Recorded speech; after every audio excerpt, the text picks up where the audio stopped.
Programa Qué grande es el cine.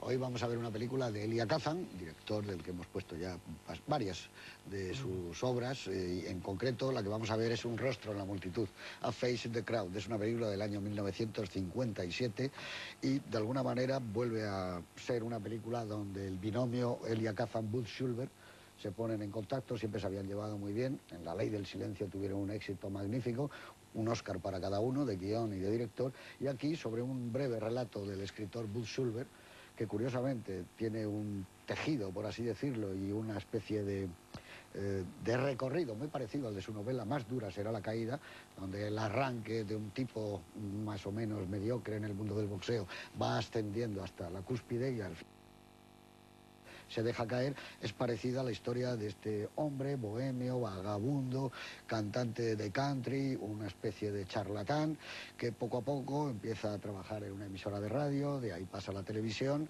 y bueno, se convierte casi en la conciencia de América.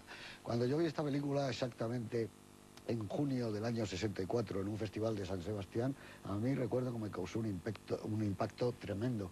Era verdad lo que dice Kazan en algunas entrevistas, iba muy delante de su tiempo la película, muy delante de su tiempo porque todavía la televisión no había llegado a ser esa especie de monstruo gigantesco que ha logrado. Tenemos que tener en cuenta que en esos años, en el 50 y tantos, está viviendo la primera edad de oro la televisión. El trasunto de Lawrence Rhodes, el solitario Rhodes, podía ser, no tiene nada que ver por supuesto, pero podría ser Jackie Gleason o podía ser Milton Berle, que eran verdaderas estrellas en la televisión y que prácticamente hicieron que se vendieran los televisores. La televisión era una cosa que se veía en los bares y que a partir de esos showmans empezó la gente a comprarlos. Se notó fundamentalmente que dejaron de asistir algunos días especiales de la semana, los lunes o los miércoles, a la gente a los clubs, los bares se quedaban vacíos, la gente cerraba entre las tiendas y se iba a casa a ver este tipo de shows donde alguien les decía más o menos su comportamiento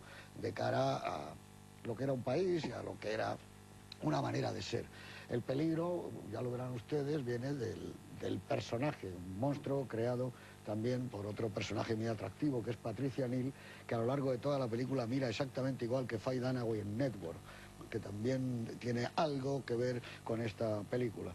Yo creo que hay mucho de qué hablar, porque el mundo de la televisión, sobre todo en Estados Unidos, en aquellos momentos fue un espectáculo realmente fascinante. Hay algunas anécdotas, como cuenta, por ejemplo, Earl Wilson, que sale en la película, que dice que se iba había una pena de muerte en una penitenciaría y el alcaide la retrasó porque quería ver el show de Milton Berle.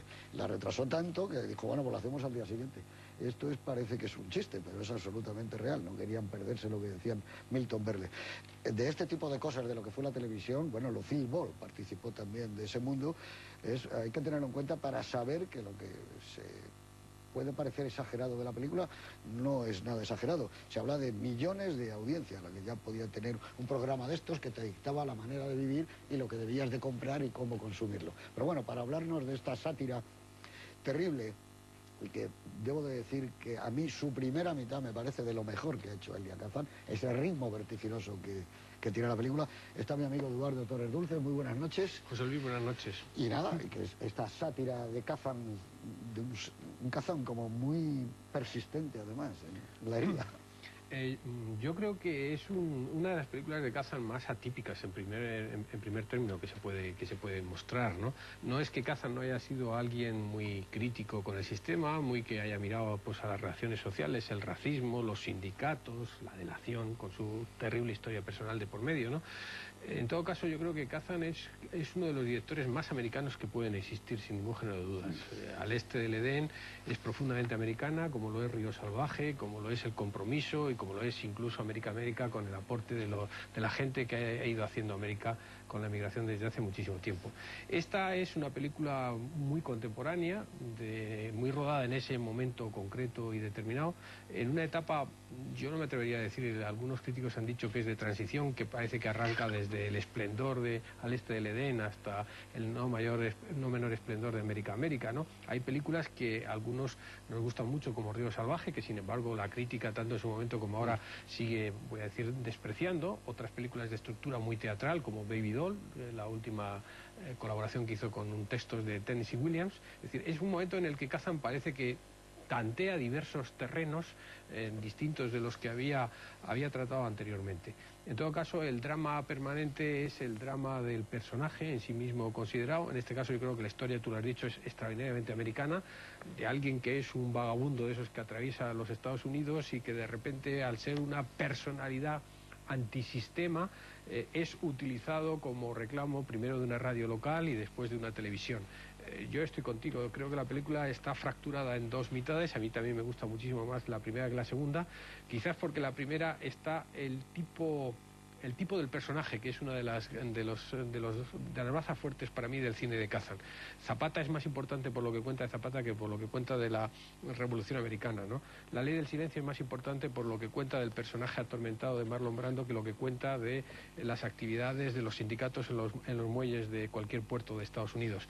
Y aquí es más importante la película cuando trata del personaje solitario Rhodes, magníficamente interpretado por Andy Griffith, magníficamente en cuanto al personaje, porque yo creo que Kazan es un gran director de actores con los inconvenientes a veces del Actors Studio. Y está Patricia Neal, que para mí es una de mis actrices favoritas. Yo estoy de acuerdo con esa relación que tú dices con Network y con la presencia de Faye Dunaway, otra actriz kazaniana que estará un personaje muy importante en El Compromiso.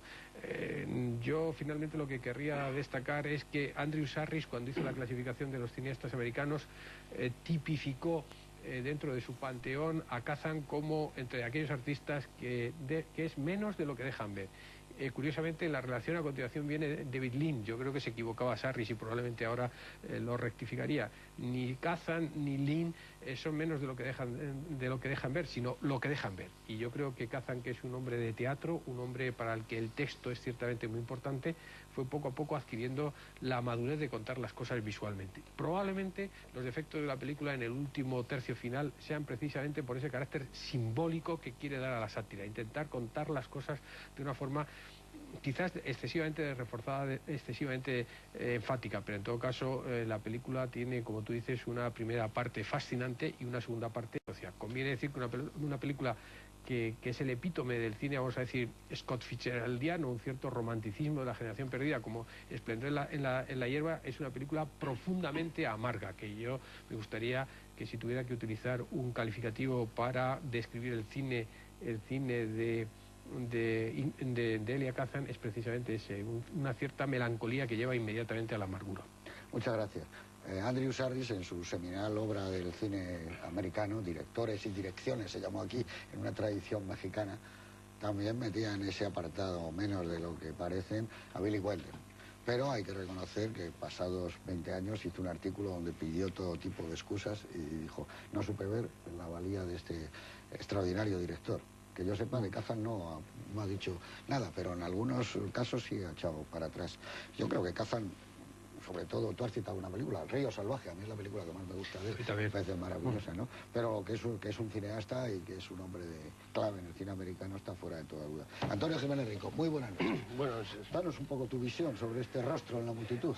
Bueno, pues esta película es lo que en aquellos años se llamaba una película importante, porque no era una película con un tema banal, no era una comedia, era una película de denuncia, una película de aquellas que tenían mensaje y que trataba un tema de actualidad candente, que era un tema que él trataba y que pretendía denunciar la manipulación de las opiniones y de las masas a través de estos ídolos fabricados por la televisión, y también trataba de analizar un poco en qué consistía ese carisma, ese aura seductora, ese don de gentes de quienes eran capaces de movilizar las masas y las opiniones de esa forma.